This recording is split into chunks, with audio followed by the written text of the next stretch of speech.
Welcome back to the Army Painter Studio. If you tuned into our last tutorial, we painted up some brand new Rough Riders from Victoria Miniature's latest Kickstarter campaign.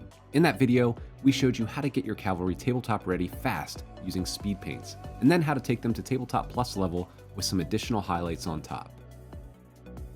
In this video, Thomas is back in the studio and he's holding nothing back with a Masterclass tutorial. Thomas will begin with a base coat of Warpaint's Fur Brown applied to all of the horse's skin, or is it fur? He's applying a base coat to the horse's coat. You get the idea. He's using a regiment brush here, and this high-quality Rottmarter Sable brush is the perfect size for base coating, and with thin-down paint it allows you to achieve smooth, even coverage. When using acrylic war paints, our wet palette is recommended to keep those paints thinned and consistent. With that base coat complete, grab your airbrush and some Speedpaint Tyrian Navy. We're going to spray this focused on the legs and underbelly of the horse for a shadow glaze. Sticking with the airbrush, we'll use Hobgoblin Hue from the Warpaint's Air Range to push the highlights on the horse's coat. I did look it up, by the way. It is called their coat. A great way to unify your transitions is with a glaze, and Thomas is using a thin-down application of Monster Brown to tie in all of the previous work and base coat together.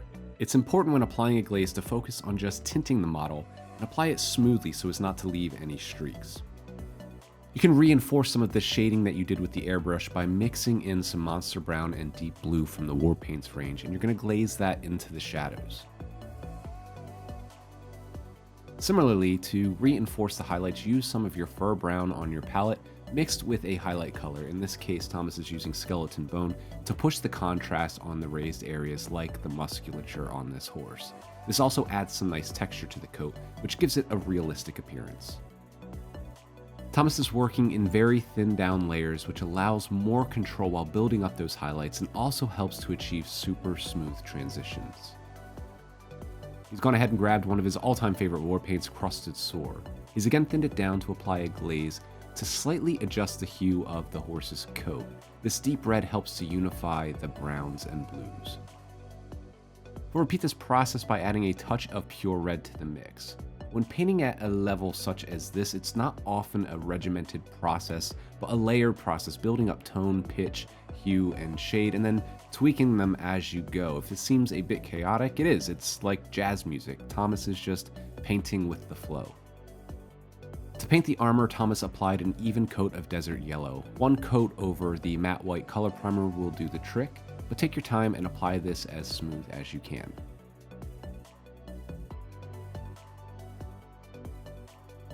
Being the crazy artist that he is, he's going to do a bit of shading here using thinned down Angel Green. Now, this might not seem to be an obvious choice for many of you gamers watching at home, but trust the process here. I assure you it will make sense in a bit.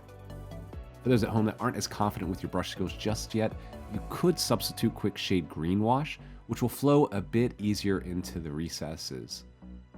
But he's using this thinned down acrylic as it offers some more control, and he's also using it to shadow glaze the other areas on the armor.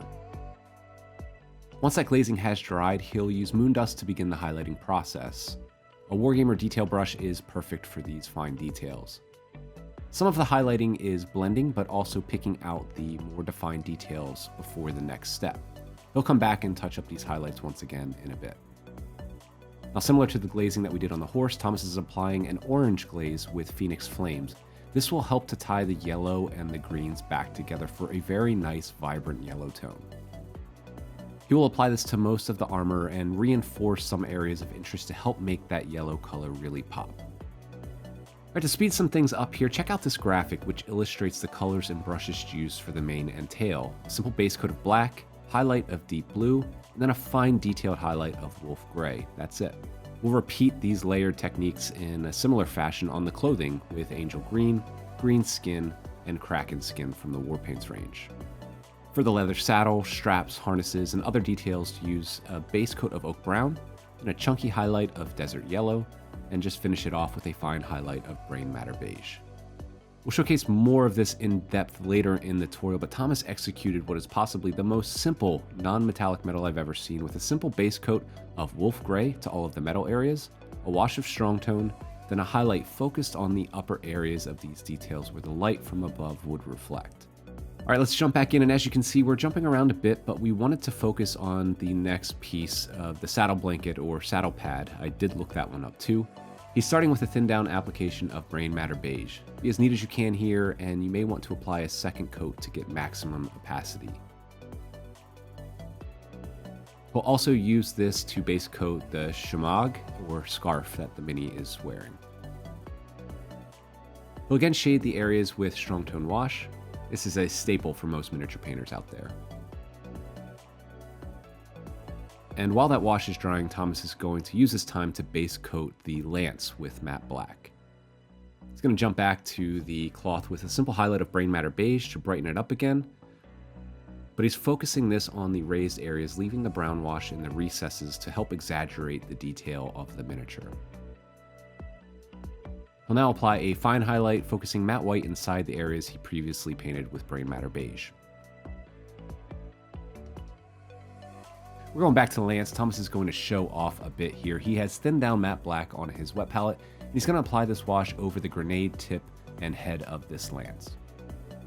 He's going to come back in here with some deep blue to paint in some shadow tones on the lance. He's focusing this on the underside of the lance as he's again attempting a simple non-metallic metal effect.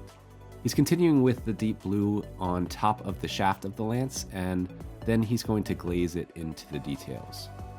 For those at home that are unfamiliar, non-metallic metal, or NMM, is a technique where painters will use standard acrylic colors to paint metallic effects, as opposed to using true metallic paints that feature mica or metal flakes. Similarly to how we highlighted the horse's mane and tail, we will be using wolf gray to highlight the lance, focusing this on the upper areas and hard edges of the miniature. Finally, he'll apply a focused highlight of matte white, and this is what truly sells the non-metallic metal effect, that very stark contrast. You want to be careful here, thin down your paint, and be as precise as you can. As you can see how Thomas applies that highlight to that little power node on the blade. Then we'll add a glaze highlight of matte white to the top of the shaft where the light would reflect from. As we swap to the other side of the model, you can really see how convincing that metal effect is, and it only took 4 steps. Thomas is back at work on the saddle pad, and he's glazing some fur brown into the shadows. Here's a tip for those of you at home: when glazing, always pull your brush in the direction you want the pigment to settle, as pigment unloads from the brush at the end of the brush stroke. You can see that illustrated here perfectly as Thomas pulls the paint against the leg of the rider where the shadow would exist. Now Thomas is going to add a very clean but simple highlight of matte white to the saddle pad. You can use this to also add scratches and texture to the cloth by simply tracing light lines in random patterns across the surface. And now Thomas is really showing off. He's going to show you just how easy it is to freehand a checker pattern on the Mini. Start with a very thin down application of crusted sore. You want to paint thin so you're only applying a faint sketch of the checkers. What I love about this process is that the sketched grids actually help to hold your paint when filling in the blocks, similar to the meniscus effect you learned about in grade school science class. Take your time here and simply block in those checkers. Once you finish, grab some of the Brain Matter Beige and simply paint over the grid lines you made previously to perfect the checkered pattern. We're going to use some of that same crusted sore color to apply these in an alternating fashion on the tassels of the scarf, and he'll repeat the checkers here as well. Next, grab some Chaotic Red. This is a slightly brighter red tone, and use this as a highlight to the checkers. Then repeat that step with a more focused application of pure red. With the checkers done, grab some matte white and touch up the highlights on the scarf.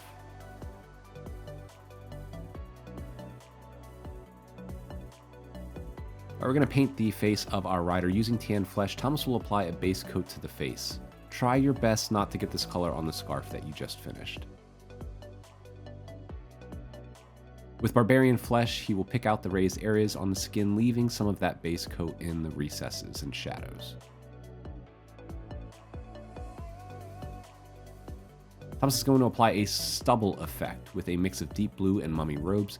Simply paint this in the places where facial hair would be, like around the mouth, jaw, and chin. Then go ahead and grab some Garnet Pigment Toner from the Skin Tone paint set. If you don't have it, any deep, rich red will do. Thin this down to a glaze-like consistency and apply this around the eye sockets, nose, and mouth. Now with pure mummy robes, you'll pick out the details on the brow and nose, and that'll about wrap it up. All that's left is to base your miniature in the theme to fit the rest of your army with products from our Battlefield's basing and Battlefield's Toughs ranges, and your Masterclass Mini is ready for tabletop war. While army painting is in our DNA, we love the occasional challenge of a Masterclass or showpiece miniature. Using speed paints to paint up the rank and file miniatures is a great way to get them on the tabletop, but even for us army painters, it's fun to pick our centerpiece miniatures and characters and take them to that next level. Hopefully this tutorial provided you with lots of ideas and inspiration to paint up your next hero, champion, or character, or inspired you to try some new techniques the next time you're at your hobby station. To learn more about the products used in this video and our entire range of paints and hobby accessories, stop by your friendly local retailer and be sure to visit us at www.thearmypainter.com.